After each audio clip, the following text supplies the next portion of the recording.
नमस्कार, स्वागत है आपका। मैं हूं आपके साथ रोहित पुलेठा। आपके लिए लाया हूं देश और दुनिया भर की खबरें बिना किसी लाग लपेट के। बस मेरे साथ 60 मिनट तक बने रहिए, आंख कान खोल के। सबसे पहले 4 बड़ी खबरें। अयोध्या के ऐतिहासिक जमीन विवाद मामले में सुप्रीम कोर्ट ने 40 दिन में सुनवाई पूरी कर अपना फैसला सुरक्षित रख लिया है। चीफ जस्टिस रंजन गोगोई के 17 नवंबर को रिटायर होने से पहले इस मामले में फैसला आने की उम्मीद जताई जा रही है। पठानकोट जैसे हमले की आशंका के ताजा खुफिया इनपुट के बाद पंजाब और जम्मू में सभी डिफेंस बेस को हाई अलर्ट पर रखा गया है। खुफिया इनपुट के मुताबिक पाकिस्तान से आतंकियों के एक समूह ने जम्मू कश्मीर में घुसपैठ की है और वो बड़े हमले की फिराक में है।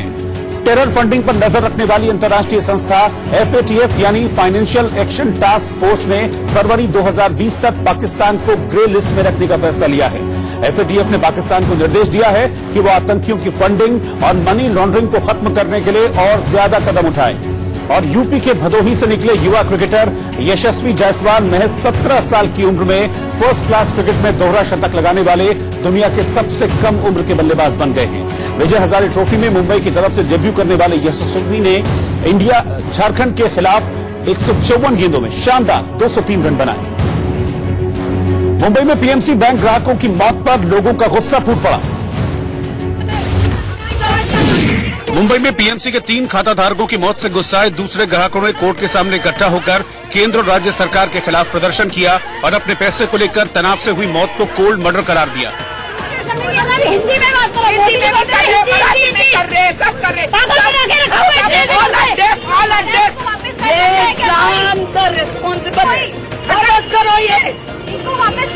RBI बाहर आओ। और कितने बैंक होंगे? यूपी के मेरठ में एक स्कूटी सवार महिला ने एक बस ड्राइवर को उसकी स्कूटी में टक्कर मारने के आरोप में कॉलर पकड़कर रास्ते में घंटों हंगामा किया। ले आओ उसको, ले आओ। ये आपका काम नहीं है, ये आपका काम नहीं है। इनको भी ले चलो, इनको भी ले चलो,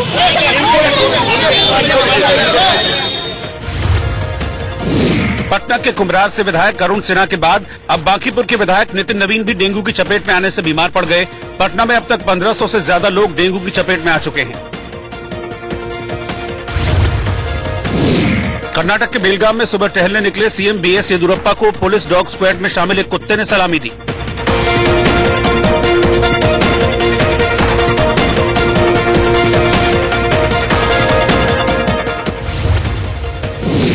राजस्थान के सवाई माधोपुर में मौजूद रणथंभौर टाइगर रिजर्व में एक बाघिन के लिए 2 बाघ के आपस में भिड़ने का वीडियो वायरल हुआ है। हालांकि इस लड़ाई में दोनों बाघ को किसी भी तरह का कोई नुकसान नहीं पहुंचा।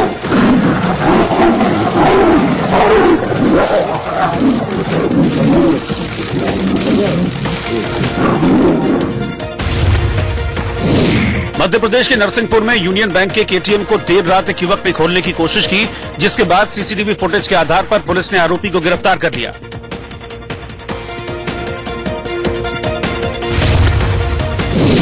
बिहार के गया में पंचायती अखाड़ा के प्रभारी रंजन कुमार यादव के एक बालू माफिया से पैसे लेने का वीडियो वायरल हुआ, जिसके बाद SSP ने कार्रवाई करते हुए प्रभारी को निलंबित कर दिया। समय पता करनी है।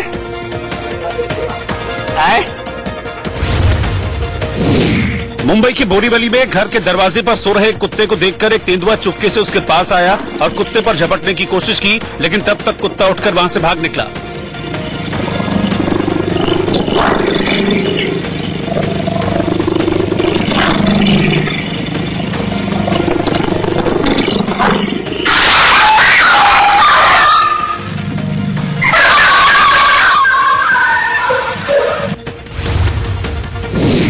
फ्रांस की राजधानी पेरिस में हजारों की संख्या में दमकल कर्मचारियों ने वेतन बढ़ाने को लेकर सरकार के खिलाफ प्रदर्शन किया।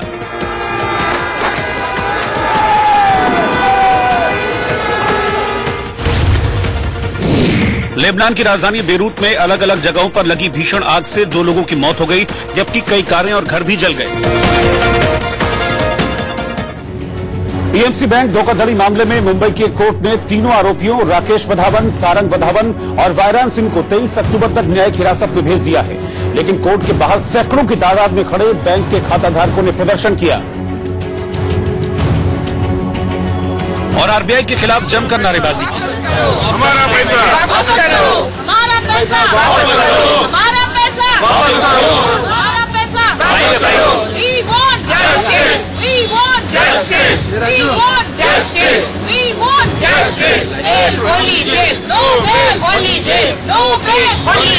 एक तरफ गुस्सा और नाराजगी थी तो दूसरी ओर पीएमसी बैंक के 2 खाता धारकों की मौत से माहौल गमगीन नजर आया।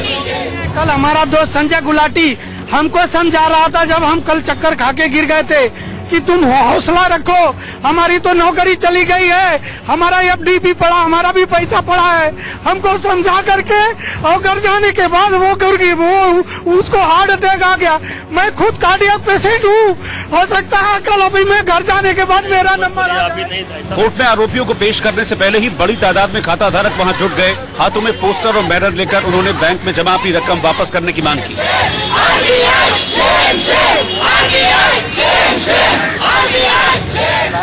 कोर्ट ने तीनों आरोपियों को न्यायिक हिरासत में भेज दिया, लेकिन पीएमसी के खाता धारक इस मामले में हो रही जांच की जानकारी चाहते थे। लिहाजा कुछ लोगों को ईओडब्ल्यू यानी आर्थिक अपराध शाखा के कार्यालय भेज दिया गया।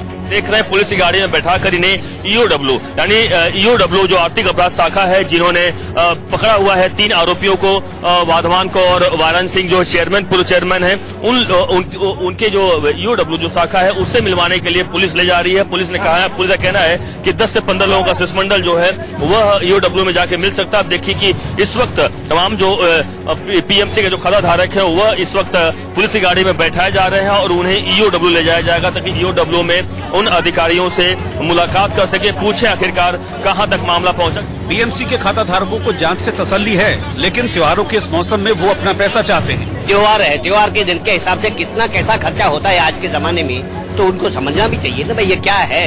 हाँ मारो भाई, वो इन्वेस्टिगेशन चालू है, लेकिन थोड़ा फास्ट करेंगे तो कम से कम जो मरने वाले हैं उनकी संख्या कम हो सकती है। 20 दिन हो चले, 2 people have died. It has become a shameless response from the government and from the RBI. अंदर अंदर खा रहे थे, सबने मिलके खाया, अनजान तो नहीं थे ना।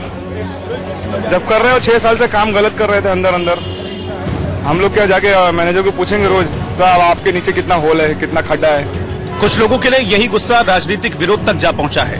हाथों में नोटा के पोस्टर लेकर उन्होंने ये ऐलान भी कर दिया कि वो चुनाव में किसी पार्टी को वोट नहीं देंगे। जो भी पॉलिटिकल सिस्टम है उस पे से पूरा विश्वास उठ चुका है। आज ये पीएमसी बैंक की बात नहीं है, इन्होंने जो किया है ये एक पूरे कोऑपरेटिव सिस्टम को खलास करने की कोशिश की है। इस दौरान पीएमसी के जिन खाता धारकों की मौत हो गई उनको श्रद्धांजलि दी गई और उनके लिए नारेबाजी भी की गई। संजय गुलाटी हमारा है, संजय गुलाटी हमारा है। लेकिन खाता धारकों के सामने बड़ा संकट खुद की जिंदगी का है और सरकार और आरबीआई से एक अदब सवाल है कि उनकी जमा पूंजी उनके हाथ कब आएगी। दिल्ली में 4 नवंबर से 15 नवंबर तक लागू होने वाली ऑड इवन स्कीम के तहत दोपहिया वाहन चालकों को खुशखबरी मिली है। सीएम अरविंद केजरीवाल ने घोषणा की है कि ऑड इवन स्कीम से दोपहिया वाहनों को छूट मिलेगी। इतना ही नहीं, स्कीम से दिव्यांगजनों को भी पूरी तरह से छूट रहेगी। स्कीम का जिक्र करते हुए सीएम ने लोगों से कार पोलिंग इस्तेमाल करने की अपील की। 4 से 15 नवंबर के बीच सुबह 8 बजे से शाम 8 बजे के बीच इस स्कीम के तहत ही गाड़ियां चलेंगी। सुरक्षा के मद्देनजर महिलाओं को छूट मिली है। अकेली महिला या 12 साल तक के छोटे बच्चे के साथ गाड़ी में मौजूद महिलाओं को ऑड इवन स्कीम से छूट रहेगी। इस स्कीम को लागू करने के लिए सरकारी दफ्तरों का समय बदलने की चर्चा है। निजी क्षेत्र के दफ्तरों के लिए भी गाइडलाइन जारी की जा सकती है। सार्वजनिक वाहनों पर अतिरिक्त भार नहीं हो, इसके लिए परिवहन विभाग 2000 निजी बसों का इस्तेमाल कर रहा है। ऐप आधारित टैक्सी संचालक कंपनियों को सख्त निर्देश दिया गया है कि अतिरिक्त किराया वसूली नहीं की जाए। अनंतनाग में मुठभेड़ के दौरान 3 आतंकी ढेर कर दिए गए। जम्मू कश्मीर के अनंतनाग में हुई मुठभेड़ में 3 आतंकी ढेर हो गए, जबकि सेना का एक जवान घायल हो गया। मध्य प्रदेश के पूर्व सीएम शिवराज सिंह चौहान ने कमलनाथ सरकार पर निशाना साधते हुए कहा कि प्रदेश में किसानों की हालत बेहद खराब है और अधिकांश फसलें बर्बाद हो चुकी हैं। खेती चौपट हो गई है, तबाह हो गई, किसान बर्बाद हो गया है। सोयाबीन, मक्का, कपास, उड़द, ज्वार, यहां तक कि कई जगह धान की फसल भी खराब हुई है। मध्य प्रदेश में झाबुआ उपचुनाव से पहले कमलनाथ सरकार ने पुजारियों का बीमा, उनके बच्चों की पढ़ाई समेत कई कल्याणकारी योजनाएं चलाने की घोषणा की। पंजाब के फाजिल्का में गुरु नानक देव जी को समर्पित भव्य कीर्तन कार्यक्रम में राजस्थान के श्री गंगानगर से पहुंची मंडली का गर्मजोशी से स्वागत किया गया।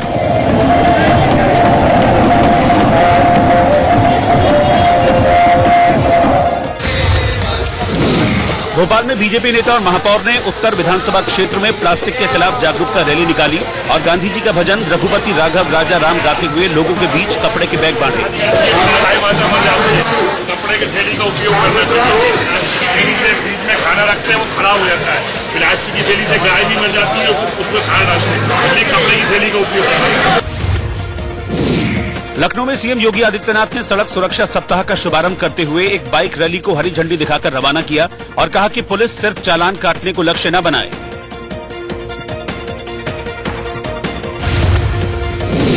ग्वालियर के हजीरा थाने में तैनात एक हेड कांस्टेबल ड्यूटी के दौरान नशे में सड़क पर बेहोश पड़ा मिला, जिसकी लोगों ने तस्वीरें खींचकर वायरल कर दी। मध्य प्रदेश के ग्वालियर में डेंगू के मरीजों की संख्या में लगातार इजाफा हो रहा है। सिर्फ जीआर मेडिकल कॉलेज में ही 54 मरीज भर्ती हैं।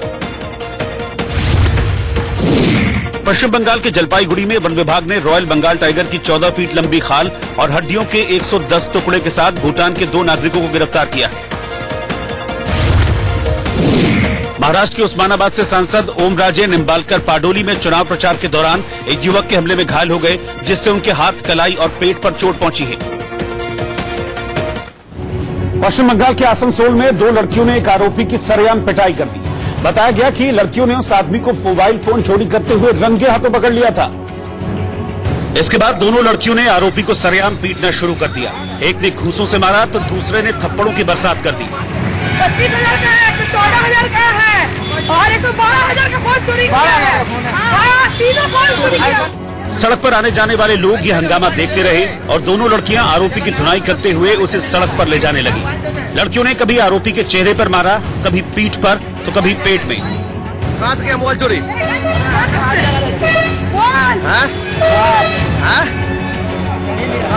कहाँ घर है? सड़क से गुजर रहे लोगों ने आरोपी को पुलिस के हवाले कर देने की नसीहत दी, लेकिन दोनों लड़कियां उसे सड़क पर अपने हाथों से पीटती रही। कई किलोमीटर तक ये तमाशा चलता रहा, लेकिन आगे कुछ लोगों ने आरोपी को लड़कियों के हाथों से छुड़ाया और उसे पुलिस के हवाले कर दिया। आरोपी की सरेआम पिटाई करने के बावजूद ये दोनों लड़कियां उसे छोड़ने को तैयार नहीं थी। लोगों ने डांट डपटकर बेहाल हो चुके आरोपी को छुड़ाया और उसे पुलिस के हवाले किया। इस दौरान दोनों लड़कियां वहां से लापता हो गई। एक ऐसी ही तस्वीर मेरठ से भी सामने आई। स्कूटी से जा रही एक महिला को रोडवेज बस से टक्कर लग गई। इससे भड़की महिला ने बस ड्राइवर का गिरबान पकड़कर उसकी सरेआम पिटाई की। महिला ड्राइवर का कॉलर पकड़कर उसे सड़क पर खींचते हुए ले गई। इस दौरान वो लगातार उस पर थप्पड़ बरसाती रही। महिला के साथ कुछ दूसरे लोगों ने भी ड्राइवर की पिटाई की, लेकिन हद तो तब हो गई जब लोगों के समझाने के बावजूद महिला ड्राइवर को छोड़ने को तैयार नहीं हुई। यहां तक कि सड़क पर हंगामा खड़ा हो गया। पुलिस की टीम आई, लेकिन महिला पुलिस वालों की बात भी सुनने को तैयार नहीं हुई। आखिरकार पुलिस महिला और ड्राइवर को थाने ले गई, जहां पर रिपोर्ट लिखी गई।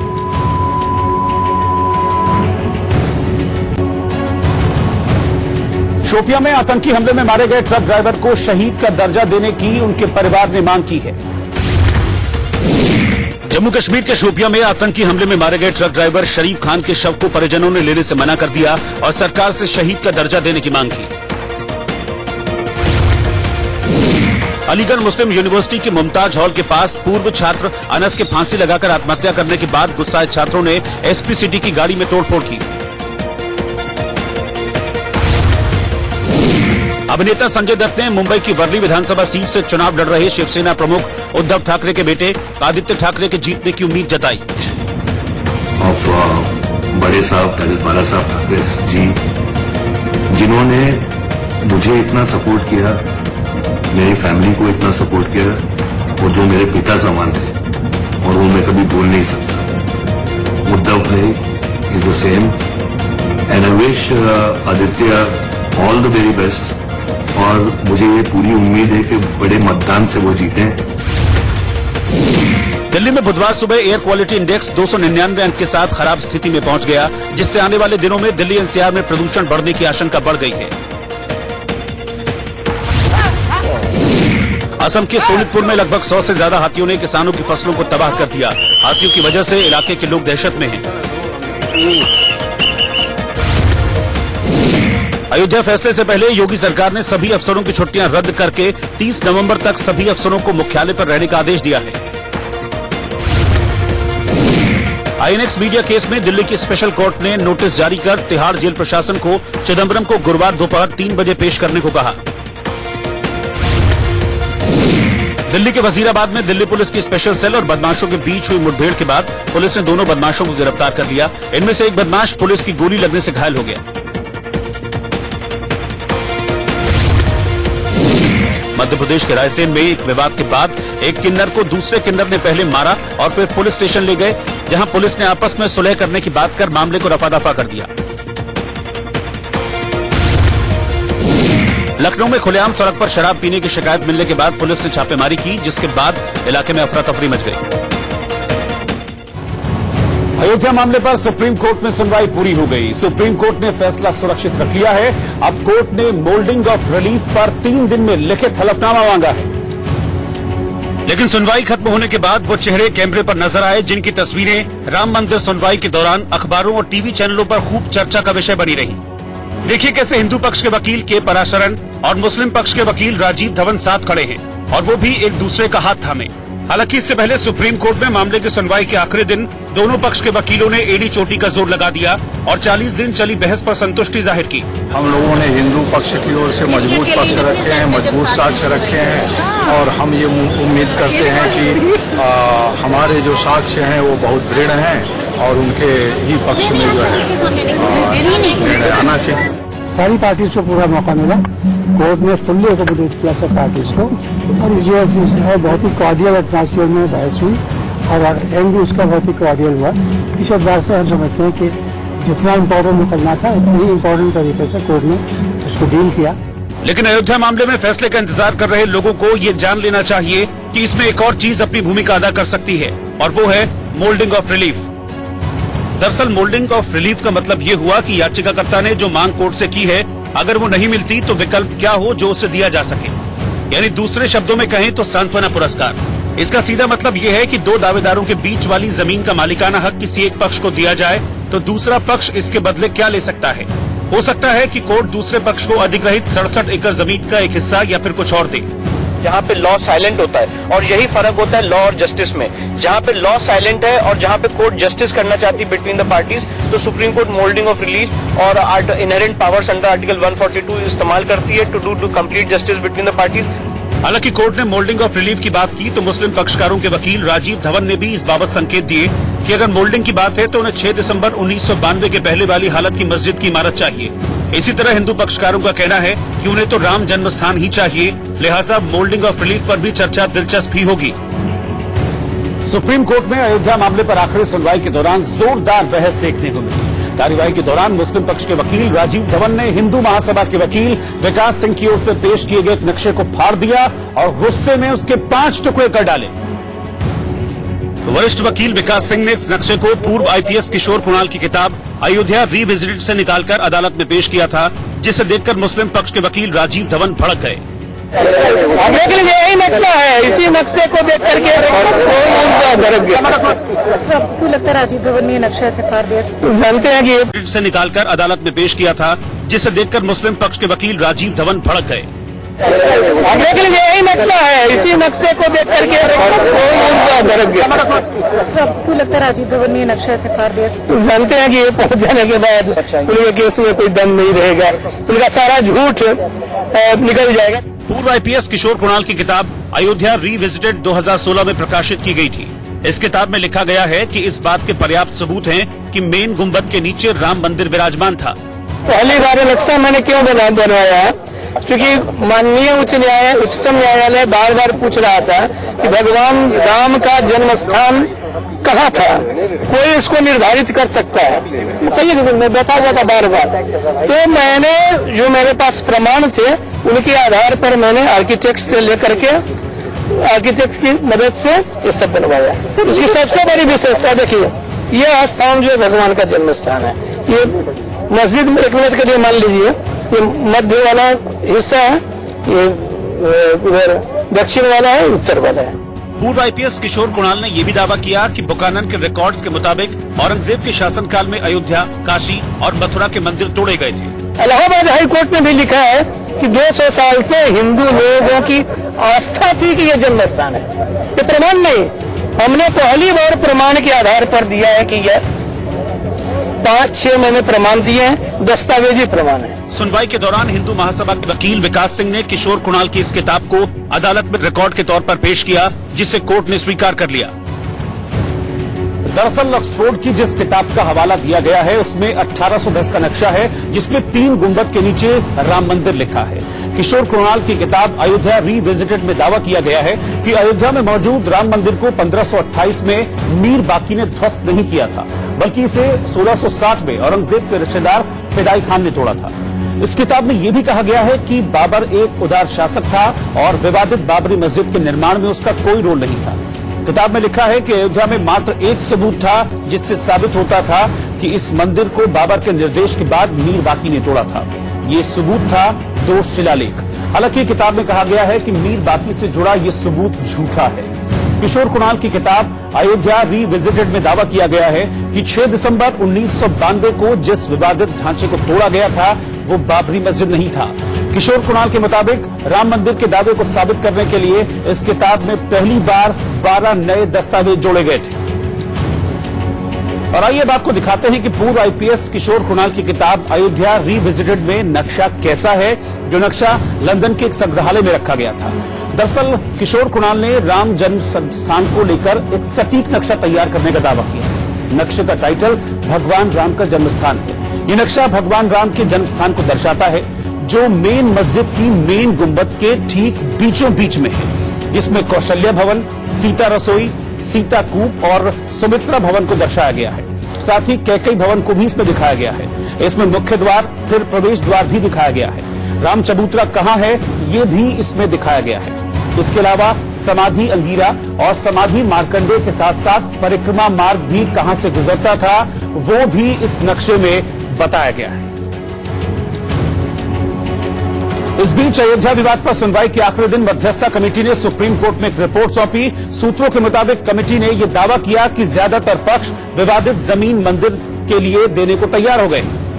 दावा जो भी हो, लेकिन मध्यस्थता को लेकर कई पेचीदगियां हैं, क्योंकि आखिरी दिन जब सुप्रीम कोर्ट में बहस चल रही थी उसी दौरान जस्टिस कलीफुल्ला, श्री रविशंकर और श्रीराम पंचू वाली 3 सदस्यीय मध्यस्थता कमेटी ने सुप्रीम कोर्ट में अपनी एक रिपोर्ट पेश की।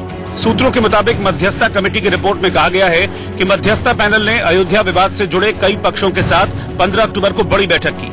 ज्यादातर पक्ष चाहते हैं कि विवादित जमीन पर राम मंदिर बनाने की इजाजत दी जाए, मुसलमानों को सरकार के खर्च पर कहीं और मस्जिद के लिए जगह दी जाए, जबकि मुस्लिम पक्ष ने धार्मिक स्थान अधिनियम 1991 लागू करने की मांग की है। अधिनियम के तहत 1947 में मौजूद धार्मिक स्थलों पर यथास्थिति बनाए रखने का प्रावधान है। इसमें 2 चीजें, एक सबसे पहले ये सुनाई दे रहा है कि सुन्नी वक्फ बोर्ड ने ऐसी कोई लेटर दिया है। अगर वो लेटर दिया भी होगा ये माननीय कोर्ट पर निर्भर करता है कि उस लेटर को वे एक्सेप्ट करते या नहीं करते, ये कोर्ट का फैसला होगा। क्या मुस्लिम पक्ष विवादित जमीन से अपना दावा छोड़ने को तैयार होगा? इस पर जब मुस्लिम पक्ष के वकील जफरयाब जिलानी से हमने सवाल किया तो उन्होंने क्या कहा, ये सुनिए। सुन्नी सेंट्रल वक्फ बोर्ड जो है वो अपनी याचिका को वापस ले सकते हैं। हमारे पास कोई किला नहीं, आप लोगों के पास होगी, हमारे पास कोई किला नहीं। तो क्या उसको हमारे अफवाह समझा जाए? हमारे पास कोई किला नहीं केस होने। दरअसल सुप्रीम कोर्ट ने मार्च महीने में समझौते से विवाद के समाधान के लिए 3 सदस्यीय मध्यस्थता कमेटी बनाई थी, जिसकी कोशिशें नाकाम होने के बाद ही सुप्रीम कोर्ट ने अगस्त महीने से मामले की नियमित सुनवाई शुरू की और ये साफ कर दिया था कि मध्यस्थता की कोशिशों से उसे कोई गुरेज नहीं है। इससे पहले मुस्लिम पक्ष की ओर से राजीव धवन ने मालिकाना हक को लेकर आखिरी दलीलें पेश की। धवन ने कहा कि यात्रियों की किताबों के अलावा हिंदू पक्ष के पास टाइटल यानी मालिकाना हक का कोई सबूत नहीं है। विक्रमादित्य मंदिर वाली बात मान भी लें तो भी ये राम जन्मभूमि मंदिर की दलील से मेल नहीं खाता है। धवन ने आगे दलील देते हुए कहा कि आक्रमणकारियों की बातें हों तो सिर्फ Nadir Shah, Taimur lung, Genghis Khan और अंग्रेज ही नहीं बल्कि आर्यों तक जाना होगा। लेकिन ये लोग सिर्फ एक खास तरह के लोगों को ही आक्रमणकारी मानते हैं। आर्यों को आक्रमणकारी मानने से इन्हें परहेज है। जब मीर कासिम आया तो भारत एक देश नहीं बल्कि टुकड़ों में था। इसके बाद धीरे धीरे उसने अपना राज बढ़ाया, तब उसकी लड़ाई भारत से नहीं रजवाड़ों से थी। धवन ने यह भी दलील दी कि शिवाजी के समय राष्ट्रवाद की धारणा बढ़ी। धवन ने हिंदू पक्षकार पराशरन की उस दलील को सुधारने के लिए कहा जिसमें कहा गया था कि बाबर बाहर से आया था। धवन ने आगे दलील दी कि हम हिंदू और मुस्लिम शासकों में कैसे अंतर कर सकते हैं। 1206 में सल्तनत शुरू हुई, 1206 के बाद से मुसलमान मौजूद थे। बाबर ने लोधी के साथ युद्ध किया जो एक मुस्लिम था। अगर हिंदू 1855 से पहले टाइटल साबित करने में सक्षम है तो मैं इसके जवाब में 2 शताब्दियों से अधिक से पहले की जगह का मालिक हूं। इस पर जस्टिस चंद्रचूड़ ने कहा कि आप जो मैप दिखा रहे हैं उसमें चबूतरा इनर कोर्ट यार्ड में था। इस पर राजीव धवन ने कहा कि चबूतरा भी मस्जिद का हिस्सा है। मस्जिद की दीवार कब्रगाह के पास से शुरू होती है। डोम एरिया पश्चिम में, पूर्व में रेलिंग और चबूतरा आउटर कोर्टयार्ड में था जो 17x21 का था। सब बाहरी अहाते का हिस्सा था। इसके बाद जस्टिस चंद्रचूड़ ने नक्शा दिखाते हुए पूछा, लेकिन ये चबूतरा तो अंदर है, हिंदुओं को वहां तक जाने की इजाजत भी थी। इस पर धवन ने कहा कि यह धारणा गलत है, आपने शायद गलत नक्शा पकड़ा हुआ है। अब देखें, मस्जिद के दोनों ओर कब्रिस्तान है और हमारी मस्जिद यहां से शुरू होती है। चबूतरा बाहरी अहाते में ही है। उसके बाद राजीव धवन ने मशहूर शायर इकबाल की गजल पढ़ी कि मजहब नहीं सिखाता आपस में बैर रखना, हिंदी है हम, वतन है हिंदुस्तान हमारा। इस बीच विश्व हिंदू परिषद ने भी फैसला हिंदू पक्ष के समर्थन में आने का दावा किया। आलोक कुमार जी हैं विश्व हिंदू परिषद से। सर, आज 40वें दिन मामले में सुनवाई पूरी हो गई। 40 दिन तक लगातार सुनवाई चली। हमें संतोष है कि सुनवाई पूरी हो गई, अब हम निर्णय की प्रतीक्षा है। तो क्या माना जाए कि अब वहाँ भव्य राम मंदिर बनेगा? आलोक कुमार जी क्या सोचते हैं? हमको सारी संभावनाएं अपने विजय के लिए। 3 दिनों में कोर्ट ने कहा है कि मोल्डिंग ऑफ रिलीफ पर आप अपना जवाब कोर्ट में दें। मोल्डिंग ऑफ रिलीफ पर विश्व हिंदू परिषद क्या मानता है? मैं समझता हूँ कि इस केस में उसकी कोई गुंजाइश नहीं है। जो रिलीफ मांगी है वो मिलनी चाहिए। आलोक कुमार जी हमारे साथ हैं। उनका साफ तौर पे कहना है कि जो रिलीफ हमने मांगी है उनको मिलना चाहिए। आशीष सिन्हा, इंडिया न्यूज। वहीं मुस्लिम पक्ष के वकील हाजी महबूब ने मध्यस्थता की बातों को नकार दिया और कहा कि फैसला मुस्लिमों के पक्ष में आएगा। इससे इस मुकदमे से और कासिम मथुरा से कोई लेना देना नहीं है, समझे आप? अब ये मुकदमा है बाबरी मस्जिद का, जो अब कोर्ट करेगी फैसला, वो इस बार इससे काशी और मथुरा का कोई इंटरेस्ट नहीं है इसमें। तो इस मतलब उनके प्रस्ताव का भी कुछ हम मतलब समझते हैं? नहीं, इनका कोई प्रस्ताव उन्होंने इस वक्त तो पहले ही किए होते तो ठीक था, लेकिन इस वक्त उनका ये सोचना बेबुनियाद बेमानी रखता है। कश्मीर के सेबों पर पाकिस्तान के समर्थन में नारे लिखे मिले। जम्मू कश्मीर में आर्टिकल 370 खत्म होने से नाराज कुछ लोगों ने कश्मीर से देश भर में भेजे जा रहे सेब पर पाकिस्तान और इमरान खान के समर्थन में नारे लिखे। यूपी के मथुरा में एक झगड़े के बाद दोनों पक्षों के लोग मुचलका भरने के लिए एक तहसील में पहुंचे, जहां एक बार फिर इन दोनों पक्षों के बीच जमकर डंडे और पत्थर चले।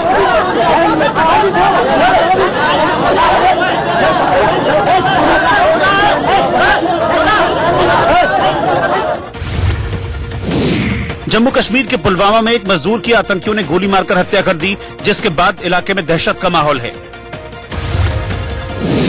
नोएडा के आर्य समाज के कार्यकर्ताओं ने जिलाधिकारी कार्यालय में सिटी मजिस्ट्रेट को मुर्शिदाबाद में आरएसएस नेता की हत्या के मामले में निष्पक्ष जांच के लिए पीएम के नाम ज्ञापन सौंपा।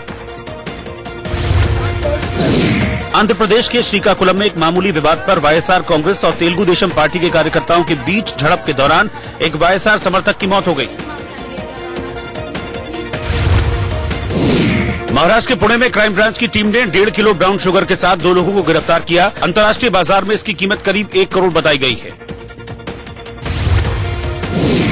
हरियाणा के पानीपत में गृह मंत्री अमित शाह ने रैली को संबोधित करते हुए कांग्रेस पर कश्मीर को लेकर निशाना साधा। ओडिशा के मलकानगिरी में पुलिस ने एक सीमेंट के ट्रक से 1500 किलो गांजा लेकर जा रहे 2 लोगों को गिरफ्तार किया।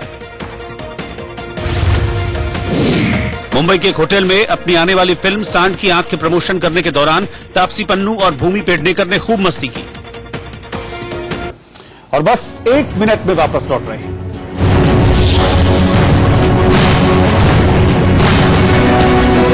को चीफ जस्टिस के रिटायरमेंट से पहले इस मामले में फैसला आ सकता है, लेकिन हालात देखते हुए अयोध्या में धारा 144 लागू कर दी गई है और सुरक्षा के मद्देनजर बड़ी तादाद में पुलिस बल की नियुक्ति कर दी गई है। राम जन्मभूमि के आसपास के इलाके में सुरक्षा व्यवस्था बढ़ा दी गई है और इसके अलावा अयोध्या में आने वाले हर शख्स से पूछताछ की जा रही है।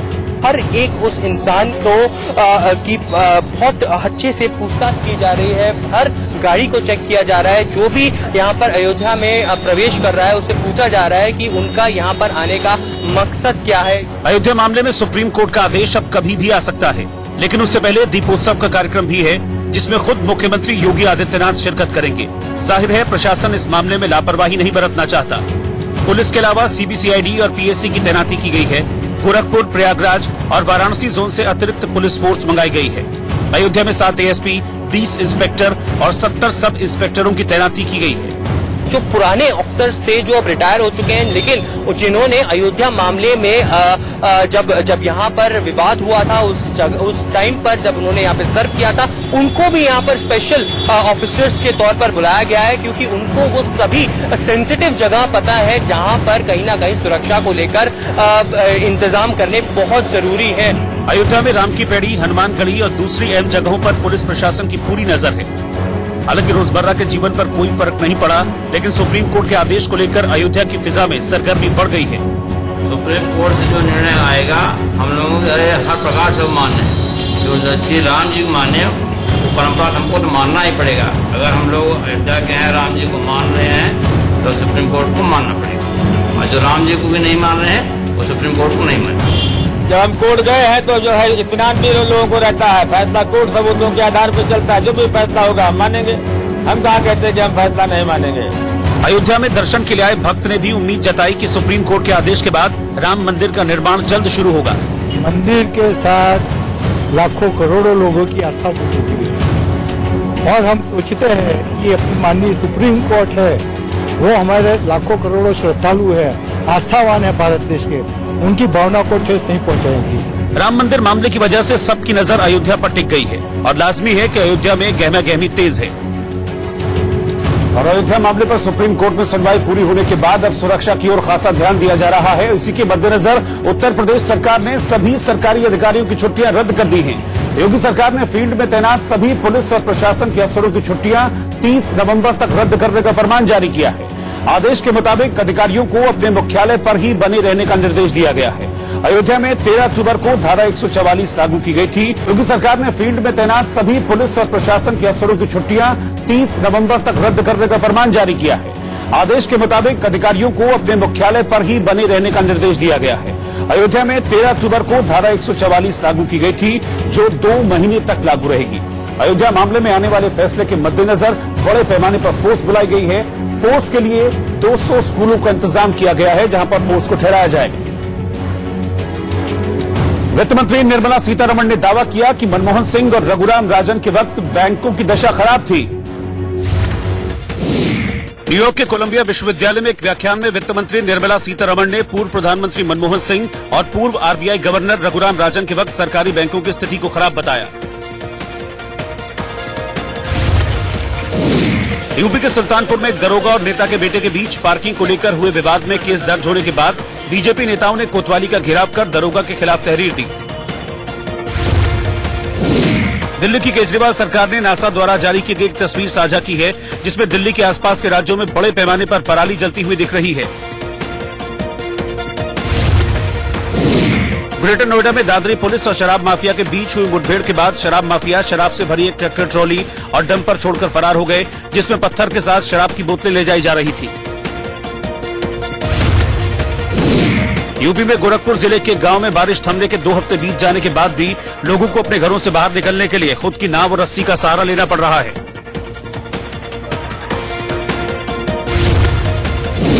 छत्तीसगढ़ के सुकमा में जवानों ने 3 लाख के एक इनामी नक्सली को मार गिराया, जिससे भारी मात्रा में नक्सल सामान बरामद किया गया। अमेरिकी अंतरिक्ष एजेंसी नासा ने अगली पीढ़ी के स्पेस सूट को लॉन्च किया, जिसे नासा पहली बार अपने 2024 के चंद्रमा के दक्षिण ध्रुव मिशन में इस्तेमाल करेगा। शेयर बाजार लगातार चौथे कारोबारी दिन फायदे में रहा और बढ़त के साथ बंद हुआ। सेंसेक्स 93 अंकों की बढ़त के साथ 38,598 पर बंद हुआ। वहीं निफ्टी 36 अंक ऊपर चढ़कर 11,464 पर बंद हुआ। और आइए अब देखते हैं इस वक्त की हेडलाइंस। बड़ी खबर के प्रस्तुत करता है सच्ची सहेली, महिलाओं के लिए सबसे भरोसेमंद। नए नए पन्ने खुलने शुरू हुए हैं। अब ये सब खुल करके सामने आ रहा है किस किस के उन लोगों से कैसे कैसे संबंध थे, किस तरह के कारोबारी रिश्ते थे। महाराष्ट्र को खून के रंग से रंग देने वालों के साथ इनकी कैसी रंगरेलियां चलती थी। कांग्रेस की सरकार 3D से चलती, हमारी सरकार भी 3D से चलती। कांग्रेस की सरकार दरबारियों से चलती थी, दामाद से चलती थी और दलालों से चलती थी। और भाजपा की सरकार भी 3D से चलती है, डेवलपमेंट, डेवलपमेंट और डेवलपमेंट। और फौरन लौट रहे हैं वापस, आप बने रहिए हमारे साथ।